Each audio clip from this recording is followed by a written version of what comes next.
Hello everyone, চা গরম পড়েছে তাই ভাবলাম বাড়িতে না কিছু একটা বানানো যায়। তাই জন্য এখন যেহেতু আমের সিজন তাই ভাবলাম বাড়িতে না আম পান্নাই করা যাক। তো দেখো আমি কিন্তু এখানে দুটো আম নিয়ে নিয়েছি।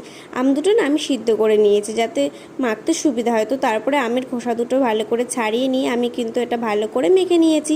তোমরা চাইলে মিক্সিতেও দিতে পারো, কিন্তু আমি মিক্সিতে দিইনি। তো তারপরে তার মধ্যে পরিমাণ মতো জল, নুন আর চিনি দিয়েছিলাম। আর যেহেতু একটা ভালো ফ্লেভার আনতে চেয়েছিলাম তার জন্য আমি কিন্তু এখানে দোকান থেকে হজমোলার প্যাকেট কিনে নিয়ে এসেছিলাম 10টা। তো হজমোলাগুলোকে ভালো করে ওকে গুঁড়ো করে নিয়েছিলাম। তো তারপরে আর কি ভালো করে জলের সাথে মানে যেই এটা বানিয়েছিলাম আমের যেই পান্নাটা সেটার সাথে ভালো করে মিক্সড করে দিলাম। তো দেখো এখানে কিন্তু আমাদের আম পান্না অলরেডি মানে হয়ে গেছে। এবার তারপরে গ্লাসকে সুন্দর করে বেড়ে নিলাম, দেন ওপর দিয়ে একটু সুন্দর করে এটা ওই গুঁড়ো করা হজমোলাটা দিয়ে দিলাম। দেন দেখো রেডি কিন্তু আমাদের আম পান্না।